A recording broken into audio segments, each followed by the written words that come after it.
This video is brought to you by Mubi, a curated streaming service showing exceptional films from all around the globe.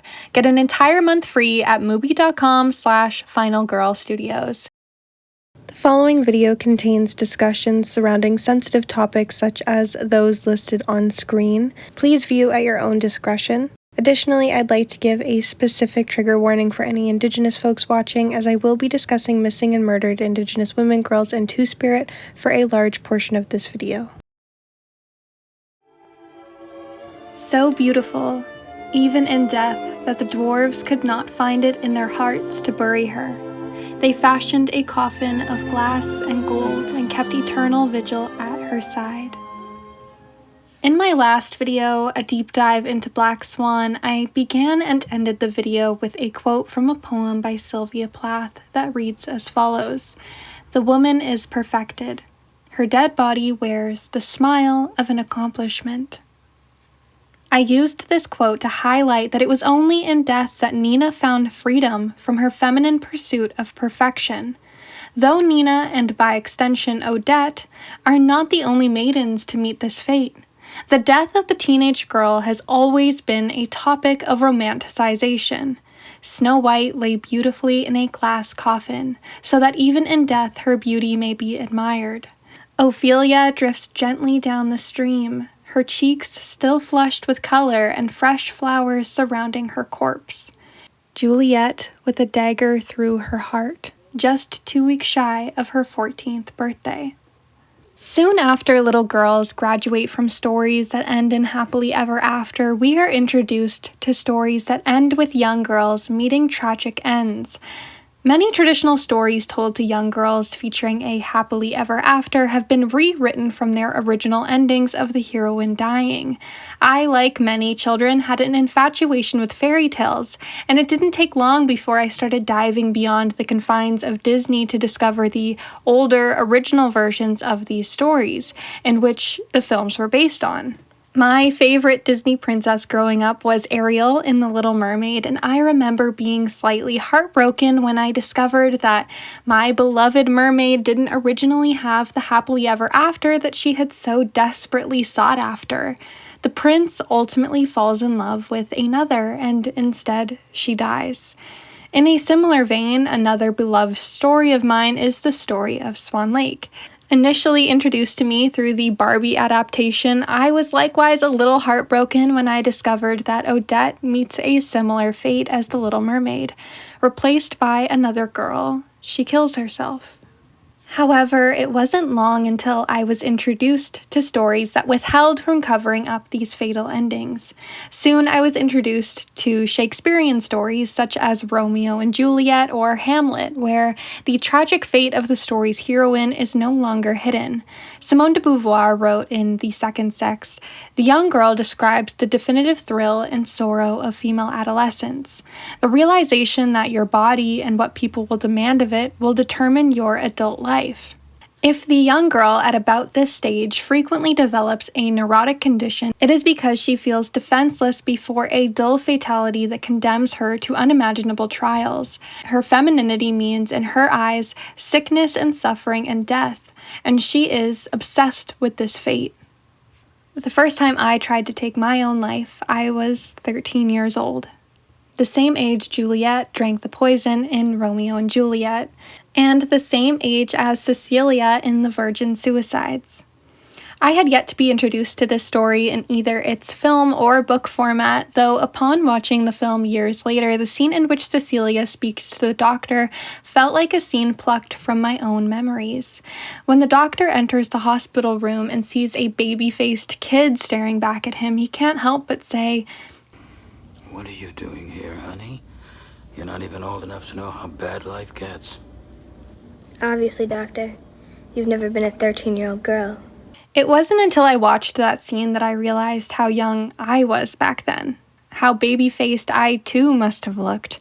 I had a similar conversation with the doctor when I was 13, laying in a similar hospital bed.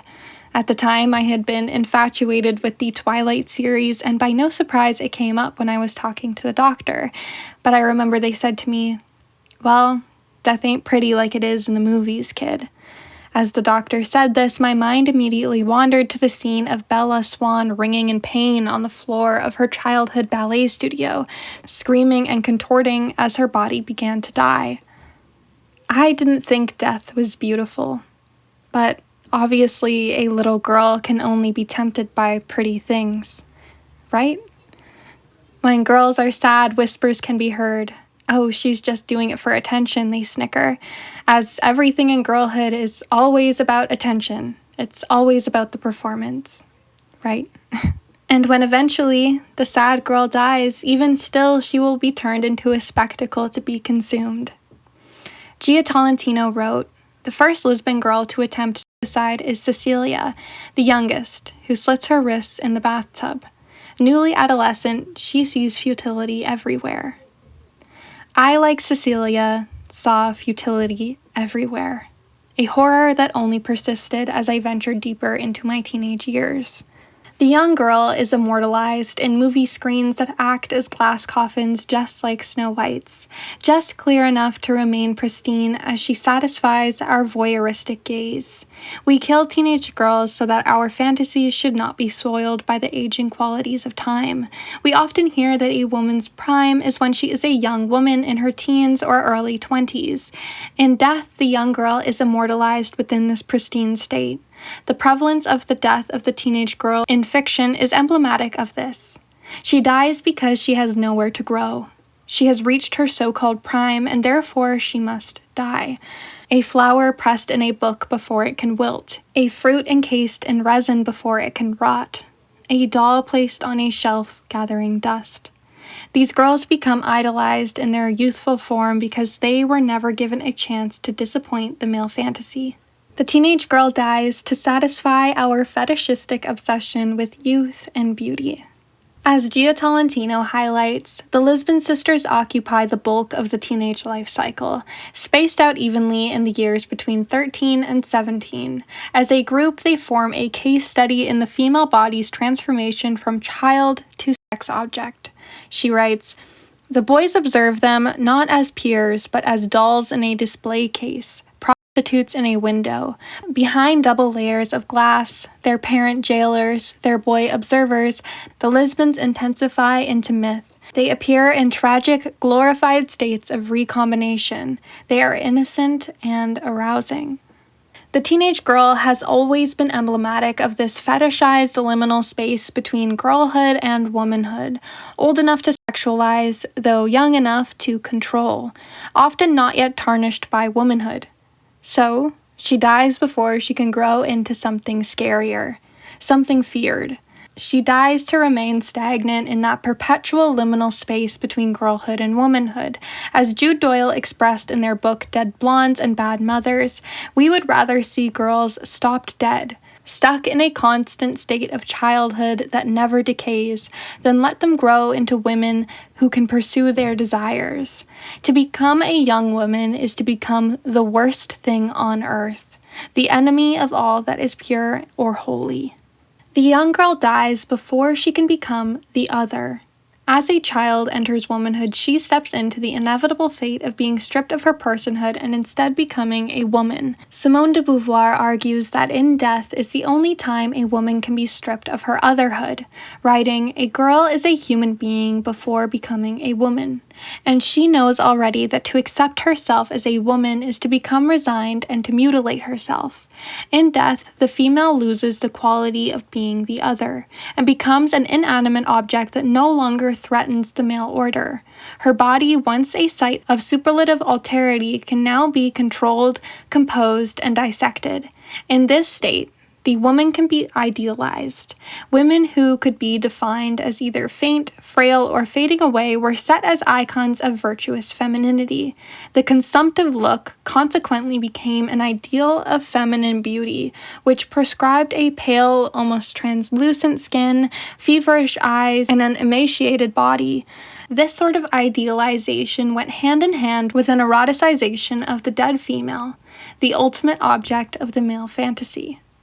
Hamlet has been my favorite Shakespeare play since I first read it when I was 16. I think partially because I found Ophelia to be so interesting. I related to this young girl who was poisoned by her environment until eventually she succumbed to madness. In reviving Ophelia, author Mary Pfeiffer writes, "The story of Ophelia from Shakespeare's Hamlet shows the destructive forces that affect young women. As a girl, Ophelia is happy and free, but with adolescence, she loses herself. When she falls in love with Hamlet, she lives only for his approval. She has no inner direction, rather she struggles to meet the demands of Hamlet and her father. Her value is determined utterly by this approval. Ophelia is torn apart by her efforts to please. When Hamlet spurns her because she is an obedient daughter, she goes mad with grief. Dressed in elegant clothes that weigh her down, she drowns in a stream filled with flowers." The depictions of Ophelia in art are additionally interesting, always beautiful even in death, especially in death. Depictions of Ophelia in art become especially interesting when one learns of the legacy of Elizabeth Sibyl. I came to know Elizabeth Sibyl only recently when I was talking with Dakota Warren, whom you may be familiar with here on YouTube. When I mentioned this essay topic to Dakota, she promptly brought up Elizabeth Sibyl.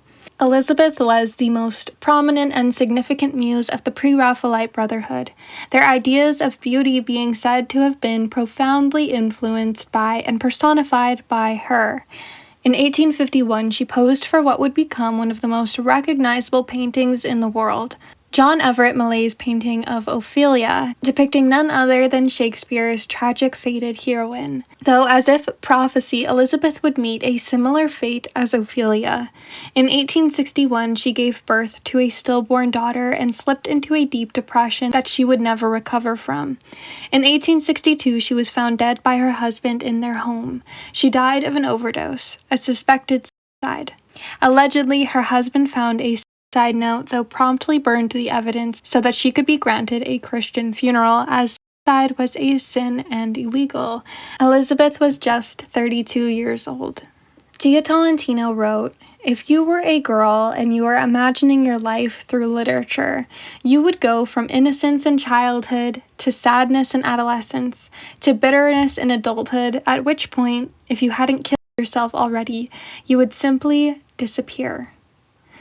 In a recent diary entry I wrote, "I often wonder when my suffering will transform from something beautifully tragic to something pathetic. There is an aestheticization of suffering. When I am young, I am Ophelia, floating gently down the river.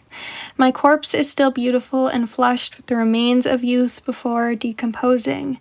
Gone too soon, they will say, for it is tragic to be so young and yet so sad. Though as I age, I question when this tragedy will metamorphosize into something merely pathetic." I wrote this diary entry after being hospitalized more times than I have in a year for my mental health. I felt insecure when I began to question, am I too old to be feeling this sad? As if my illness is only valid should it be wrapped in a teenage body. When my suffering is no longer beautiful, it will no longer be valid. As if when it cannot be romanticized, it starts to become pathetic. As if the state of my well-being is determined by how palatable it is to the voyeuristic consumption. The poet Edgar Allan Poe wrote, "The death of a beautiful woman is unquestionably the most poetical topic in the world." Though what happens to those whose suffering was never deemed aesthetic enough to be validated in the first place? As we can see, the feminine sadness that is depicted and romanticized in these stories is always the sadness of a very similar type of girl, most often white, most often thin, most often young, and most often beautiful. Women's mental health is overall neglected and overlooked, though when one adds other intersections of marginalization, this is only further emphasized. What happens to the girls whose sadness is not romanticized, whose sadness does not fit into the aesthetic of the tortured white suburban teenage girl as depicted in the Virgin Suicides? The prevalence of violence against Indigenous women in media is so prominent in both reality and fiction that Ali Nati, an Anishinaabe writer, developed the Ayla test. The Ayla test is a test of 3 questions, and in order to pass, the answer must be yes to all 3. The test was named after the main character in Jeff Barnaby's Rhymes for Young Ghouls, a rare example of a character passing the test. The questions are as follows. Number 1. Is she an Indigenous woman who is the main character? 2. Who doesn't fall in love with a white man? And 3. Does not end up being raped or murdered at any point within the story. Additionally, if the character within the film is portrayed by a non-Indigenous actor, the character is immediately disqualified from passing the test. Indigenous and Black women are especially not even afforded the luxury of a romantic death. Instead, they are often granted a gruesome display of trauma porn. With the recent release of Scorsese's Killers of the Flower Moon, Ganikahaga Mohawk actress Devry Jacobs comments on this pattern within cinema when she stated, "If you look proportionally, each one of the Osage characters felt painfully underwritten, while the white men were given way more courtesy and depth. I don't feel that these very real Indigenous people were shown honor or dignity in the horrific portrayal of their deaths. Contrarily, I believe that by showing more murdered Native women on screen, it normalizes the violence committed against us and further dehumanizes our people." Devry Jacobs additionally said in her statement, "It must be noted that Lily Gladstone is an absolute legend and carried Molly with tremendous grace. All the incredible Indigenous actors are the only redeeming factors of this film. Give Lily her goddamn Oscar." As Devry Jacobs alludes to here, the violence and murder of Indigenous women in fiction reflects a greater and terrifying reality. Between 2009 and 2021, the rate of homicide against Indigenous women girls and Two-Spirit was 6 times higher than the rate of non-Indigenous women. Within Canada, Indigenous women make up 4% of women in the country, though they made up 37% of homicides perpetrated against women in 2018. A romanticized death is a privilege afforded to few. Ultimately, this romanticized death, a death that is slow and poetic, coated in flower petals, is a death reserved for the ingenue. I've spoken a lot about the dichotomous representations of women in fiction that take form commonly in the Madonna and the Whore, and with every essay I tell myself I won't mention it in this one. However, rest assured, even in death, women cannot escape this categorization. This romantic death I've been speaking about is the death of the Madonna. It is only the sweet, virginal girl, emblematic of purity, that will be placed in Snow White's glass coffin, remembered in her pristine and pure state. In my essay, Female Suffering: A Spectacle, I discuss the way in which female suffering and brutality is often eroticized within film, with recent examples such as Blonde or The Idol. Note the difference between the romanticized death versus the eroticized death, and what type of characters are afforded which one. The romanticized death is the death of the Madonna. The eroticized death is the death of the whore. When we look at the intersections of race and gender, white women have historically been almost the exclusive representations of the Madonna archetype. This is a reflection of the white supremacist puritanical culture that sees whiteness as synonymous with purity, whilst women of color have been historically perceived by colonial cultures as inherently impure, dirty, or in nature, and therefore, through this white supremacist lens, placed women of color almost intuitively within the box of the whore archetype. In the book, Forever Loved, Exposing the Hidden Crisis of Missing and Murdered Indigenous Women and Girls in Canada by Dr. Mimi Lavelle Harvard and Dr. Jennifer Brandt, it is written, Indigenous women have been sexualized by men since settler contact. As Acus articulates, dominant archetypes of Indigenous women include the Indian princess squaw binary. These two very opposing but equally dangerous categories both sexualize and romanticize Indigenous womanhood. This type of sexualization is an issue and a concern when it comes to missing and murdered Indigenous women in Canada. Acus argues that these stereotypes embedded in Canadian literature have led to an acceptance and normalization of violence against Indigenous women. Moreover, Emma LaRocque states that the dehumanizing portrayal of the squaw and the over-sexualization of Native females such as Walt Disney's Pocahontas surely renders all Native female persons vulnerable.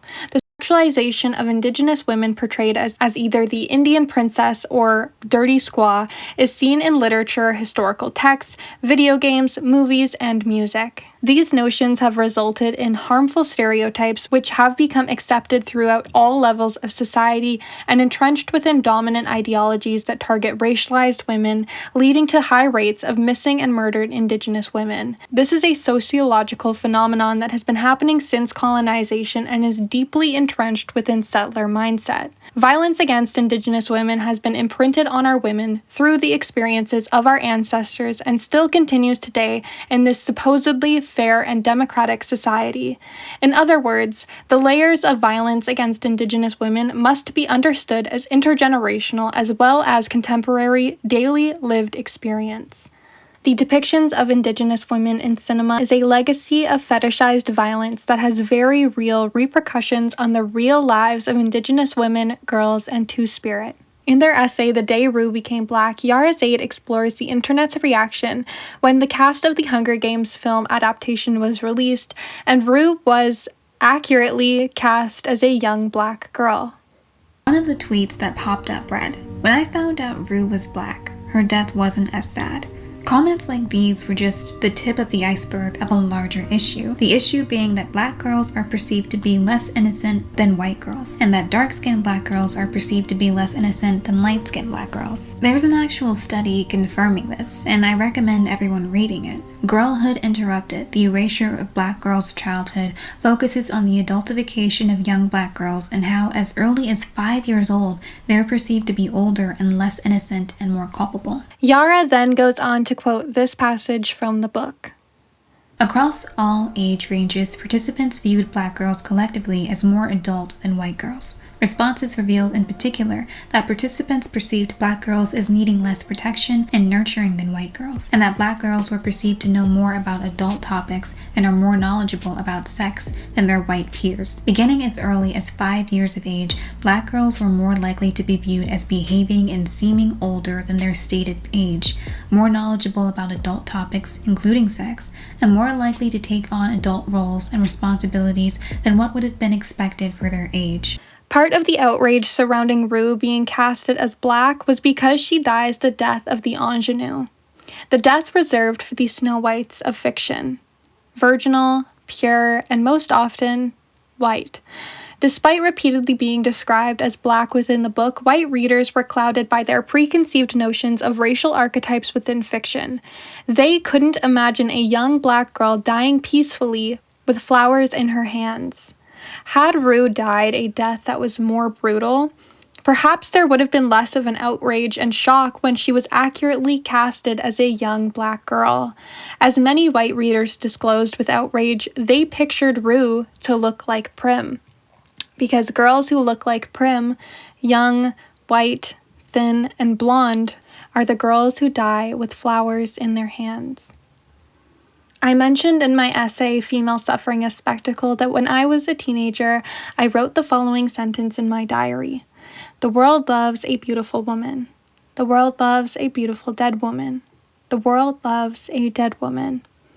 When I wrote this sentence, I was musing on our culture's relationship with women who die young, though I was speaking less in terms of fiction and more so in observational regards to real-life women who die young. The rest of the passage is as follows. Death is sad, but if you're beautiful, it's a tragedy. A romantic tragedy, airbrushed and lipstick-stained, plastic packaged and commodified. The world is saddened by death, but deeply saddened when it's a young white woman who takes the bullet. When you die young and beautiful, it's a tragedy. When you die old and gray, it's forgettable. The most prevalent example of this being Marilyn Monroe. Everyone knows of Marilyn Monroe as the beautiful sex symbol who died too young. Everyone loves a beautiful woman. Everyone loves a beautiful dead woman. This romanticization of beautiful dead girls transcends the confines of fiction. As my teenage self aptly pointed out, we see it no more prevalently than in our culture's relationship with Marilyn Monroe. Andrea Dworkin wrote the following passage on Marilyn Monroe's death. Monroe's premature death raised one haunting question for the men who were, in their own fantasy, her lovers, for the men who had over those pictures of exquisite female compliance. Was it possible? Could it be that she hadn't liked it all along. Had those smiles been masks covering despair or rage? She continued, conspiracy was a cheerful and comforting thought to those who had wanted to slam into her until she expired. Female death and female ecstasy being synonymous in the world of male metaphor. But they did not want her dead yet. Not really dead. Not while the illusion of her open invitation was so absolutely compelling. In fact, her lovers in both flesh and fantasy had f***ed her to death, and her apparent suicide stood at once as accusation and answer. No. Marilyn Monroe, the ideal sexual female, had not liked it. This level of perversity and dehumanization is only further emphasized when one remembers how Monroe was treated in both life and in death. According to her friend and photographer George Barris, Monroe posed nude for photographer Tom Kelly in 1948 before her rise to fame when she was broke and struggling to make payments on her car. She agreed to do the photos under one condition. She reportedly told Kelly, "You must promise to never tell anyone about my posing nude for you. I want you to promise me that you will take the pictures so that I wouldn't be recognizable in them." To which Kelly agreed, though he would later break his promise. Monroe was paid $50 for the 2-hour shoot. Later, in 1953, a young Hugh Hefner was dreaming of starting up a new kind of men's magazine, and when he heard that a local company held the rights to the nude photos of now world-famous Marilyn Monroe, he rushed at the opportunity and purchased them for $500, making these photos the first cover of Playboy. Though done so, of course, without the consent of Monroe. Marilyn later said, "I never even received a thank you from all of those who had made millions off a nude Marilyn photograph. I even had to buy a copy of the magazine to see myself in it." Hugh Hefner later horrifically bought the crypt beside Marilyn Monroe so that he could, as he stated, spend eternity next to Marilyn Monroe. Sexualized in life and in death, Hefner wasn't the only man to take advantage of and sexualize Marilyn's corpse. LA businessman Richard Poncher bought the crypt above Marilyn Monroe's and gave his wife very clear instructions for his burial. Poncher's widow, Elsie, recounts her husband's last request to the LA Times. He said, "If I croak, if you don't put me upside down over Marilyn, I'll haunt you the rest of my life." And Elsie Poncher confirmed that is exactly what happened. At his funeral, she informed the funeral director of his last wish, and when the ceremony ended, as told to the LA Times, "I was standing right there and he turned him over." Though Monroe was far from a teenager when she died at the age of 36, she always remained emblematic of a youthful sort of sex appeal. With her wide-eyed innocence and high-pitched voice, her image became synonymous with girlish beauty. And with dying so young, her image remained frozen in this state. While the men who purchased the graves next to her with the intention of eroticizing her resting place lived long into their 80s and 90s. Marilyn remained forever a young woman, sandwiched between elderly men she never met, who wished to sexualize her even in death. A fantasy for them, and surely a horror story for her. Likewise, Anne Boleyn could not escape the eroticization of her corpse. When Anne Boleyn was executed, her ladies-in-waiting quickly wrapped her remains in a white cloth and carried them to a nearby chapel. It is written in Lady in the Tower, The Fall of Anne Boleyn, "The head and body were taken up by the ladies, whom you would have thought bereft of their souls, so languid and weak were they with anguish, but, fearing that their mistress might be handled unworthily by inhumane men, they forced themselves to do this duty." Many of us were indoctrinated into adolescence with the words of Alison de Laurentiis whispering in our ears when she said, "The only way to do that is to die young, leave a beautiful corpse." Is that really how you want to go, Allison? Not just yet. Don't talk like that. It's gruesome. It's not gruesome. It's immortality, my darlings. before terrorizing a town from beyond the grave with the mystery of her own death for years. Or even Scream Queen's lead Chanel Oberlin comedically taunting, "Oh, go on and shoot me, hag. It'll just make me young and skinny forever and you'll still be old." Though once again, this notion transcends fiction. Women are prepped since childhood to remain eroticized and aestheticized even in death. Since many of us were children, we were instilled with the message to be sure we are always wearing a pretty pair of underwear in case we get into an accident and firefighters have to cut our pants off. Because, God forbid, in states of unconsciousness or even death, women remain unfuckable for even a moment. In 2023, a police investigation was launched following claims that male firefighters were taking photos of women who died in car crashes and commenting on their underwear, allegedly sharing these photos amongst male colleagues in an informal WhatsApp group chat. Even in our greatest tragedies, even in death, women are trained to value beauty above all, to ensure our corpses remain sexually appealing. In their book, Meat Market, Female Flesh Under Capitalism, Laurie Penny writes, "We live in a world which worships the unreal female body and despises real female power. In this culture where women are commanded to always look available but never actually be so, where we are obliged to be and appear socially and sexually consumable, our most drastic retaliation is to undertake our own consumption, to consume ourselves. And so we do, in ever-increasing numbers. And so death becomes the most erotic place for a young woman, frozen in a state of youth, always available, no longer able to defy, and no longer possessing the ability to consume." Japanese author Ayoko Matsuda writes in her short story, The Woman Dies, "She dies to provide a plot twist. She dies to develop the narrative. She dies for cathartic effect. She dies because no one could think of what else to do with her. Dies because there weren't any better story ideas around. Dies because her death was the very best idea that anyone could come up with. And so the woman dies. The woman dies so the man can be sad about it. The woman dies so the man can suffer. She dies to give him a destiny. Dies so he can fall to the dark side, dies so he can lament her death. As he stands there, brimming with grief, brimming with life, the woman lies there in silence. The woman dies for him. We watch it happen. We read about it happening. We come to know it well." Our culture loves to kill young women. So the remembrance of their youthful appeal can be taxidermied in our eroticized memories, rather than tarnishing with the aging qualities of time. The young girl dies because we love the taste of lamb flesh. Always about the spectacle. In sadness, in sickness, and in death, this spectacle cannot be escaped. Little girls are placed in glass coffins wearing their prettiest panties, ready to be consumed even in death. The show must go on.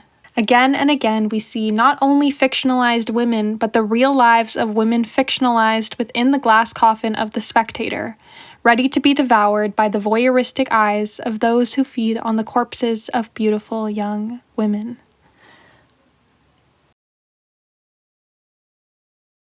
Mubi is a curated streaming service dedicated to elevating great cinema from all around the globe. From iconic directors to emerging auteurs, there is always something new to discover. With Mubi, each and every film is hand-selected by its team of curators, so you can discover the best of cinema at your fingertips, streaming anytime, anywhere.